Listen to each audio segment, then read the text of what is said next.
Tikulandireni pano pa Submavita YouTube channel. Mutsiku la lero takubweserani mmodzi mwa achinyamata otchuka kuno ku Malawi amene amayimba nyimbo. Choncho takhani pompa kuti ticheze limodzi pamene tifuna tiyambe program yathu mutsiku la lero.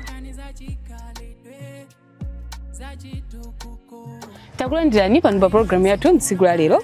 Ndiyamikire. Choyamba mwaswera bwanji? Ine ndaswera bwino, ni mwaswera bwa? Ifeso taswera bwino. Zikomo kwambiri. Okay, program yathu lero tifuna ticheze chifukwa Amalawi akufuna adziwe kuti kodi akamamva zina Fred Malawi ni ndani, komanso akufuna atadziwa kuti kodi Fred Malawi amakhala kuti komanso amatani.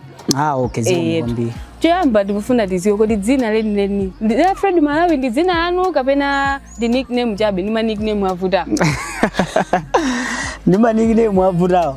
Okay, zina la Fred Malawi ndi nickname. Monga mmene mwanenera ma nickname avutawo. Yeah, so ndi nickname. Zina leni la pansonko ndi Alfred Leonard Phiri. Alfred Leonard Phiri. Okay. So Alfred tinangochosako ngurenga Fred. Fred. Okay. Kubisala bambo ndikungoyika Malawi. Fred wa ku Malawi. Sure. Okay, dabwino. Yep. Kodi Alfred amakhala kuti anthu atafuna atadziwa kuti Alfred amapezekera kuti? Alfred amapezeka ku Mulanje. Okay. Sure. Dabwino. Yep. All right. Background ya music mene naambira komanso mene kuyendera. Chimene chinakupanga ni inspire kunena zokuti ine I think nditha kuyimba ndikufika pa Japonena zokuti dziko la Malawi ndizoti kunja kuno kuli Fred Malawi adame acha music ndi amaswa inaenda motani. Okay, kuyimba kwambiri ndinayamba ndili kukwaya. I remember ineyo nali wa Catholic. So ndapemphera Catholic kuchokera umwana wanga wose chibadwireni. Kenaka 2005 kunali ngati kusagwirizana pakati pa mayi ndi bambo chifukwa bambo anali ampingo wina master anali a Catholic. Ndaife ngati anati nkapemphera ku Catholic. Nawo chifukwa choti makolo ajasankagwirizana anapezeka kuti angogonjerana amayi aja ndikuwasata madala ku Ethiopian Intended Church. Ndiye panali pafupi ndi kunyumba. So tinkaona anzathu akamapita ku church kumakayimba kwaya ife tinkasirira koma chifukwa Catholic kunali kutali siti nkapita. Nawo zitangochitika kuti talowa church chapafupi ndiye ndinkavaya so pano kukwaya.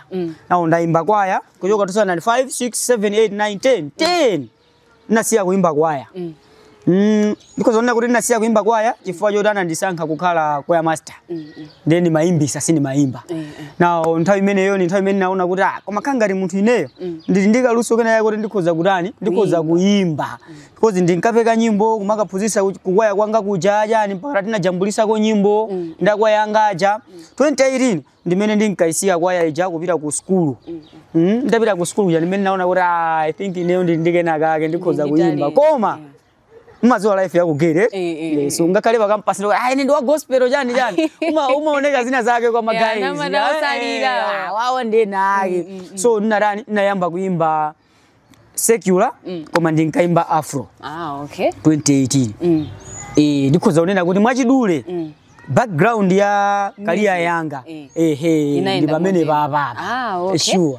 Anthu anavuta kwambiri ndimene nyimbo ya Jedu inachukira. Nkhani ndi nyumba. Nkhani ndi nyumba. Pamene paja panavuta. Exactly. Ndipo pamene paja pamene amati Fred music amaswadi jani amaswadi sound. So okay, what really motivated kuti kodi zifike poti mpano kumane ndi Jedu? Chinachitika ndi chani kuti mpano khale pasi ndi Jedu? Ubale wanu ndotani kuti mpana ndi Jedu afike povolumiza kuti I think mwana ikhale naye pasi ndiyimbe naye chani ndiyimbe naye nyimbo.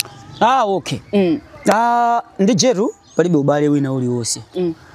Artist ndi artist nzake. Chimene chinachitika ndakhala ndikuimba nyimbo yoyamba ine remember imene inachuka kwambiri inali nyimbo ya inakere matinjira madontho ziutengera ma ministry yani imene inali yoyamba kuimba ndikuchuka ngati ya loko. Nawo itachuka nyimbo ija inaenda kwabe magazi samadziwa bwinobwino kuti mwini wake ni ndani madziwa be kuchiyambi kuti tinalibe nazo serious yani. Na undayamba kuimba bwino nazoona kuti I think ineyo ndikuyenera ndipange bezoti ndifikirebe anthu ena ake amene amangomvera nyimbo zanga kumasaa kutani sakudidziwa ndi namba kuna at least ntamenyako kakolabo ndi magazi ena ake nyimbo ikhoza kutani ikhoza kuvaya kutali umeona.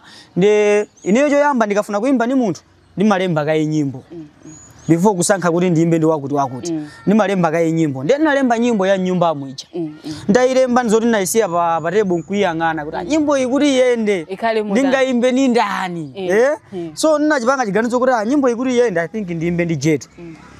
That time wanali ajedwa jasa nafike so pano pamene tikwadziwa kuti mwakuti kunali kujiyambika wako nkujata ngoimba nyimbo imodzi ya kaya wakalamba wafuna ijajani yeah. So ineyo naona kuti nitaimba ndi agogo wa nyimbo ikhoza urani ikhoza kutrenda ndinafufuza kwapeza nkwauza aino ndi nyimbo ite ndani tentipite ndi ku studio mutampeza Jetu approach yanu inali yotani anavomera bwinobwino kapena Ajetu anavomera komano Ajetu ajawo samaziyendesa oka alindika manager kawo kadzukulu kawo so ineyo ndinafikira zukulu wawo ja ko that time ndinali kuti Ajetu sindingafikire sinimacheza nawo si size yanga mukuziwa bali kagapo nampeza manager wawo ja asenda limba nyimbo ndifuna ndiimbe ni ndani ndi Ajetu anamvera nyimbo ija tinapita ku studio tinakapanga bwino zinachita zitangochitika zimenezo ubale waukulu sopano unasala pakati pa ineyo ndi Ajetu ajawo sure Chabwino. Yep. Okay. So nyimbo itaita teka Ajetu atalola munapeza kuti mwapanga kolabo nditu nyimbo ijampana ndi ku flow.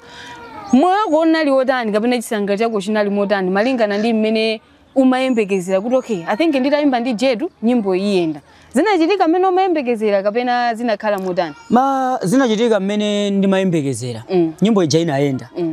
Ndi nyimbo ija inaenda musakakamiza inkaenda yoka so nthawi imene ndinarusa nyimbo ijayo inalinso nyengo yola kuika kwa ineyo chifukwa 3 days kungorusa nyimbo ija nazapezeka kuti ndinacholeredwa nyumba ndinaberedwa chilichonse ndoti nyimbo ija nangotulusa sinayambe kuyenda mmene mati nyimbo ija ikuyenda ndekuti inenso ndachoka pa social media mafoni anga onse ndaberedwa yani kumangomva nyimbo ija mmakwalala kuti ikutani ikulira ine kumati kumabe nyimbo ija ikutani ikuyenda bobo bunake situkakamiza kenako mmene ninkabwerera pa social media ndinapezabe kuti zosatirabe zakuyenda kwa nyimbo zatani zamba kuoneka kuti khala ngatibe pa social media apa anthu akutani akuikonda anthu siwayamba kunditani kundisatira yani so mwachidule zimene ndinkayembekezera kuti nyimbo ija ipange pa ground inapanga mwina sokuposera pamenepo mmene umayembekezera sure. Okay tabwino so apart from that mmene ukuonera music career yako ikuyenda motani panopa music career ya ineyo ikuyenda bwino kwambiri okay chifukwa nthawi imene ndinkayamba nthawi imene ndinkatulusa nyimbo imeneja ntangorusa nyimbo imeneja nyimbo zonse zimene ndikurusa ukoko ndikumaziona kuti ndikusuntha ndikupita chisogolo I remember ndatulusa nyimbo ya nyumbamo natulusa nyimbo timati ndimayankhula zaka mwana kena mwana anabwereka kuzandifuta yani naneso ndi munthu ndimafuna nyimbo imeneja naona kuti inaenda kwambiri patachoka imeneja ndinatulusa nyimbo ya Serena inahita so kwambiri so inaenda ndinatulusa nyimbo ya Savimbi inaenda so anthu anayikondaso kwambiri ndatulusa nyimbo ya Munakumana Bwanji ikuyenda so kwambiri ndi chimene chimachitika pa YouTube nyimbo ija ndikaponya imene ndatulusa pamene popo ipeza kuti kumayenda bwino kwambiri kuposa anzake onse ambuyo so pamene popo pamene ndikudziwa kuti I think munthu ineyo sindinaime sindikubwerera mbuyo ndikuvaya chisogolo sure zimene zosangalatsa kwambiri chifukwa Malawi akamapereka support munthu makhaso ni mtima olimbikira kuti okay I think apapa inenso ndipenge step ina kuti ndione kuti Amalawi ndi apa sazotani pachinyamata timati ndiso ina ibebe kwambiri Mana Bwanji imwe Munakumana Bwanji sure imene itayi kapena ukamba za moyo wanu kapena munangopeka kuti ndi nyimbo chabe ineyo nyimbo zanga zonse zimene ndakhala ndolulusa palibe nyimbo imene inakambako za moyo wanga palibe nyimbo imene ninaona kuti china chake chikuchitika paja ndiye ndichitenge ndikachiyimbe ineyo ndimangothokoza Mulungu kuti pa nkhani yopeka creativity mwa ineyo ndi anayika kwambiri anayikiza ndilimo yozaza kozi ndimatha kuipeka nkhani ndikuyirumikiza ndikayitulusa mwapeza kuti anthu ena ambali nkumavomera kuti koma zimene zozikhanga ndichitikira rwine mwina aneba anga kapena ukamba ineyo ndekuti zangolingana no ndimamuyamika Mulungu kuti amandipangisa kupeka chinthu chimene pa ground chikutani chikuchitika komano pa nyimbo imeneja sikuti pali china chake chokhudzana ndi moyo wanga kuti mwina mwakuti Munakumana Bwanji inonso ngati zimakuchitikira nditangolingana okay chabwino sure so okay kupitiriza ndi imene tikuchezera anthu afuna mwina atadziwa kuti kodi Fred Malawi padakali pano kupatula kuimba ndi china chani chimene amapanga pano pa Fred Malawi ndanyamarongo thamanga pataona neziko lili sabiseni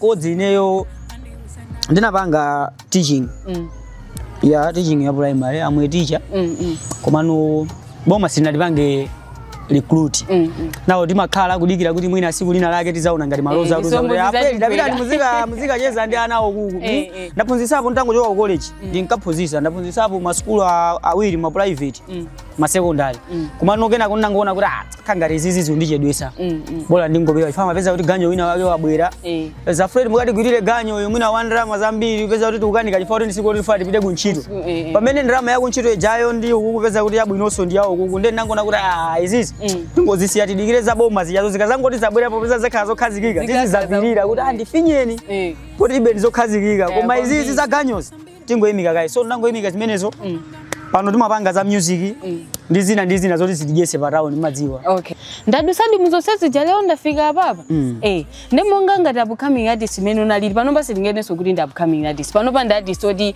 amalawi akumudziwa ene anthu paliposa kumaina Fred akudusa ta hala Fred zonadi si upcoming artist anymore ndi ma struggles zotani wakumana ndizovuta zotani kuti ufike mpana poneso kuti wakhala kuti pano pa ndi artist oti anthu akumudziwa zokhoma zanji zimene wakumana nazo zokhoma ndi zambiri ndi tikamakamba nkhani ya zokhoma zimene ma upcoming artists akumana nazo anthu ambiri amangoona ngati tikhoza mangokamba nkhani ya drama kuti upcoming artists amasowa drama yopitira ku studio yorusira ma videos yopangira promo nyimbo ya of course chimenechi chayo ndi chinthu chimodzi chimene artist amene ndi obwera umene amakumana nacho weti ngati vuto komano pamakhala mavuto ena akulu amene eneyo ndakumana nawo sindingabise ndikhoza kuwafotokoza pa ground Malawi pano pamene alili kuti anthu afike size zoti akuvomera kuti ase wewe unabwera kuzaimba khala malo ako ndi awawa ukatusa nyimbo tizimvera sizophweka amwene ineyo ndakumana ndi ma comment ma negative comments kutusa nyimbo ija eza kuti anthu akuyankhula ase mupanga chani kodi mulibe mundo kuti mukhoza kumakalima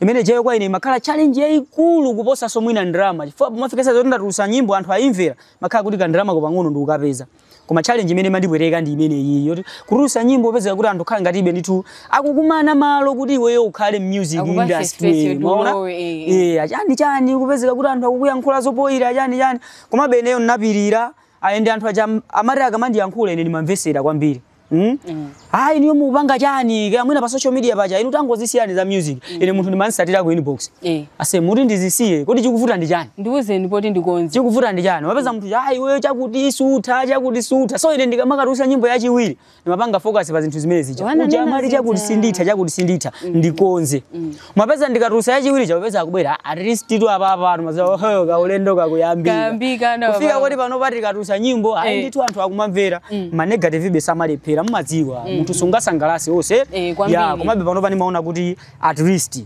sure okay mmene wakambira zoti unapanga kuti teaching kena kundikuona zokuti I think maganyu komanso music ndimene koneka zoti kubwera ndi malingana pa ground imene palili masiku anowa ndi utenga nju imene ungapereke chifukwa pano pa artist ambiri ena timene ngane zoti akubwera ndipo ena ali m'maskulu for example ngati kula Ju Goofy aju umene akubwerera papa ali ku school indaziyamba ali ku primary ndoti akwena sayipase moto pana kuti amalize geli ja ukuso music isayipase chani ayipase moto ndi utenga anju umene ungapereke kwa ma upcoming artist amene akubwera amene oti akupanga school music okay music ndi school zinthu ziya zimayenderana ndi palubale waukulu kwambiri nde sunganene kuti ndifuna ndisiye geli ndizipanga za music ande kuti ukupoira ineyo chamba chimene ndimayimba timanena kuti ndi loko ndimayimba loko koma no loko imene ineyo ndimayimba mwina ndi maloko ena anthu amatha kumasiyanisa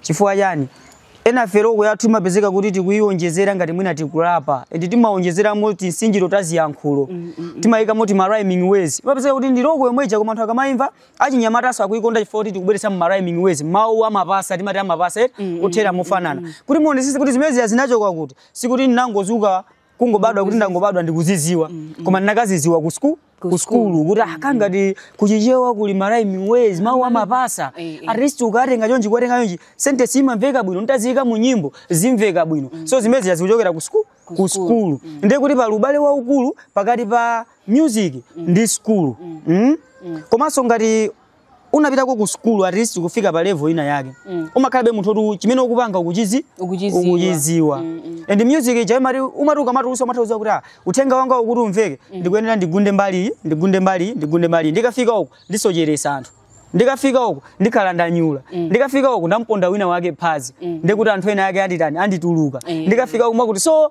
zimatengera kuti ulingalire chimene chimakupasa kuti ulingalire ndi knowledge yako yani kodi ya ku school so utenga kwa upcoming artist amene ali pageri akuyenera apangeza geri apitirize kufikira pamene angakwanise kuti ineyo ndalekeza apapa knowledge kamene apeze kumene koko abwera zaka pange apply ku music career yawo ikhozopita pasogolo sure chabwino pa chamba chimene umayimba wakamba zoti umayimba chamba cha loko kumene ukuchokera wati umachokera cha kumulanje kumene sokuli oyimba wina amene amayimba loko amene so anavuta so amavuta nzoti ndi oyimba oti ndovuta adi Gibo Pearson sure Gibo Pearson naisa kumenya loko iweyo ukamakhala kapena ukamazona kuti okay hiti imene ndikutulusa papa loko ya ineyoyi I think ine kamenya kuposa imene anamenya wakutuja iyi kamenya I think kuposa ujayo imene anamenya yake iti komano imene ukuoneramu unamba wakhalapo basi kuna zoti iyi inde ikupita ikaposa ya wakutuja okay kwa ineyo nangochirikiza kuti music yanga simpikisano ndineyo sindili pa mpikisano ndi munthu ngati uli mpikisano ine ndimalowa ndekha chimene ineyo ndimasamala kwambiri nchonena kuti ndatulusa nyimbo iyi anthu ayikonda imene ndikuswa kachiwiriyo anthu ayikonde kuposa iyi ineyo ndimadana ndizo ti followers anga ndiuze ndikatulusa nyimbo kuti ase nyimbo iyi tunde bola ija watulusa koyambirira ijayo pamene ndo ndimazoona kuti akhanga ndikuluza now akanduza kuti ase nyimbo iyi waswa kuposa ija ndeni masangalala kuti apapa ndiye ndikuwina so mukhoza kuona kuti lose yaine ndi win yaine ikubwera pamene ndilipo ndekha mumpikisano wanga ndilimo ndekha and sindimayanganaso kuti kuli chani ikanakhala business ikanena kuti alesa makhani malonda ake amayala alesa ndi customer ake so ndi mafanzi anga amene ndimasangalasa amazowa kuti kuli Fred Malawi anzanga also kuliso mafanzi awo amene amasangalasa amazowa kuti kuli wakuti ndikabwera pa ground kuti ndifuna ndiswe nyimbo ndimpose wakuti ndikuti ndiononga career yanga ndononga career yanga koma ine ndimapanga focus kuti ndituluse chinthu chimene chisangalase ma followers anga anthu amene amandikonda amene amandisatira ineyo kuti ndikaswa anele kuti wa Fred wabwera ine bayepo ndimakhala ndili bwino basi okay sure anthu afuna ataziwe kuti kodi Fred Malawi ndokwatira ali ndi chibwezi kapena dakapanga beza ubwana ziku serious ku sanafiki okay zachibwana namaliza zachibwana namaliza ndi girlfriend wa serious ngakhala kuti sitafike poti takwatirana kuti khozaonera kuti ndili pabanja yani koma ndi girlfriend wa serious so mukhozaona kuti ndili pakati sindili pabanja sindili kuzibwana ndamene timamuona ku TikTok amene jayo ya sure imene ndimakhala umpereka message kwa Malawi kapena mankhazo kuti ndikupanga zwa ine ndakazanga tikupanga content yathu tikucheza okay magrivi ngati mmasatira ti magrivi tijaro timapezeka kuti muli magrivi ena yake kuti khanga timapiri wake akupereka phunziro ikasatuluka grivi manager ndoti ndimakhala kuti ineyo ndi girlfriend wanga ujatana ndiye muyora sete kuti pereke uthenga uphunzisa kuzera muka grivi akaka makhala ti magrivi tinatoti tangothera kuseka kanthabwala basi kungoseka makhala kutheka kuti mwina se fani wathu kwina kwake wakhumudwa ndi zina zake teti pange grivi yoti akangoiona sana aje koma lero atani asekerere mwaiziwa so ife timangokhala kuti asete tisangalase anthu ngati pali kuphunzitsa tete tiphunzise anthu ya tikhozaonena kuti ndi choncho basi sure nda Malawi so ti Fred ali girlfriend wa serious ndithu zibwana anasiya zomusokoneza so ayi ali serious motipo mpano zikatheka azadirana kuti tiyeni mukavine ndipo ndizakuuzani kuti tabwera ni muvina usadanda ndifosa ngati kufundani zabwino zonse out of nyimbo zako zonse zimene wakhala ukuyimba kuyambira coming artist mpaka nakufika panopa pali nyimbo ina yake imene unayimba yoti wekha ukakhala paso maganiza kuti koma iyi zimaposa nakunga ine okay ndiyankhe ngati kholo umatha kukhala ndi ana ako 5 nkumayang'ana mwana kuti uyuyu kumabe pa chikholo anausera jomwe atenga kuti bendi yako otani okondedwa sumafuna kuti watani wasiyanise so ineyo nyimbo zanga ndimazikhulupirira kuti ndikamatulusa nyimbo imene nachoka mmutu mwangamo makhala kuti kwa ineyo yandisangalasa basi because sindingatuluse nyimbo yoti ineyo sinandisangalasa ndikuti sindingayembekezere kuti fani akayikonda nawo nyimbo zanga zonse zimandiwaza basi azimandiwaza alright sure nanga pali nyimbo inake imene umatuka kakhala pasi kumuona kuti nyimbo zija let's scroll pa YouTube ka umvera pena pake ndikuona kuti I think ndikanakhala zoti ndinayipanga chonchi ikanabeba I think kuposera imene kumvekera papa ilipo ina yake imene muno mayiganiza kuti I think ijayo napanga mistake pena pake pang'ono. Ndikhoza kuyankha kuti ilipo. Ilipo. Nyimbo imene ndimafotokoza ya imene natuluka after nyumbamo ya mwana anabwera kudzandiputa chani. Pena pake ndikamayimvera ndimayivezera bereka mistake ena yakuti koma nyimbo iyi I think pena pake panachitika mistake chani. Naimba pakakodi weki kokwera kena kake nde voice inkandimvekera zina zake ziya zoti anthu sangapange notice mwina anthu amene amangomvera koma ineyo mwini wake ndimazokuti komabe nyimbo iyi kangati sinaimba ndili kofuta pamene ndimaziziwira ineyo show inalineyo ya okay chabwino. Nimafuna titadziwa mafanzi ako safuna nawo satadziwa kuti kodi Fred Fred mamvera nyimbo zake koma Fred akakhala akamamvera nyimbo paloimba amene umati kumalawi noko kama aona kanda akunja kanda koma ukamamvera umazoti koma oyimba uyu ndidolo. Okay, ndilibe oyimba amene ndikhoza kuwasankha kuti awawa ndi amene ndimakonda kumvera koma ineyo ndimangomvera nyimbo imene yanyamula message imene ndikuona kuti ineyo ndikayimvera ikhoza kundipindulira iliyose kaya ndi upcoming koma ngati nyimbo yo ndikuimva kuti muli ka message kena kaya kamene nkofunika kwa ineyo ndimamvera ndi ndimatha kuyika pa repeat kuimvera so mwina zowa lose basi kuti nditengemo chimene ndikufuna koma ndilibe artist oti ndikhoza kuona kuti uyu ndi wapa mtima panga mwakuti ndisanamize anthu. Okay. Sure. Chabwino. Yep. All right. Fuso maliza pamene tupita kumapeto ndi program yathu ya siku la lero. Yeah. Pakati pamene mwaka utakhala pansi utaona kunena sokuti okay kule jetu nde kunazatuluka swabiti na jeri nawo sajama swa sound akuswabe ndisala amaswa ngatanasi yako makubwera mwina nawo so ali busy akuphika zina zake kuti akamazatuluka mala zati abiti na jeri papa ndi ata abwera utakhala pansi ndi chifano unasankha jetu pakati pa abiti na jeri ndi jetu unapita kwa jetu why not kwa abiti na jeri at first? Nthawi imene ndimafotokoza ijaye nafotokoza kuti nthawi imene ndinkaimba ndi ajetu kunali koyambirira jetu atangolusa nyimbo yawo yoyambirira yeneni ya wakalamba wafuna so panthu awiri awa wa jetu ndi abiti na jeri amene anayamba kutulukira ndi jetu meaning to say nthawi imene ndinkapeza jetu anali abiti na jeri asanabwere.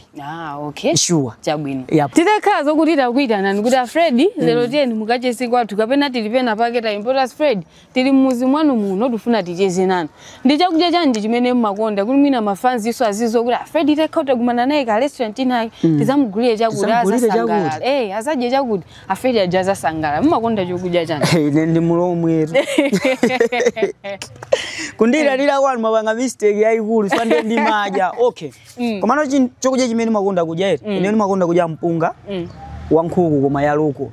The sure. Okay. Yeah. Chabwino. Ndoti ukuphika mpunga nkhuku ya loko muyamika. Ndipo ndizibwera bwera. Ndakaza kuti mwakumana naye pena pake osazayekeza Mungu mpasa chili lose ya. Zayesese nuti pena pake kamupeza ka restaurant. Mpunga nkhuku ya loko. Musazale pele. Ndili bwino pamenepo basi. Okay, chabwino. Sure. Mawa kwa maliza opita kumtundu wa Malawi ndi otani? Amalawi wauza soti chani? Amalawi choyambirira chimene ndingauze. Mwina choyambirira chikhale kuwathokoza.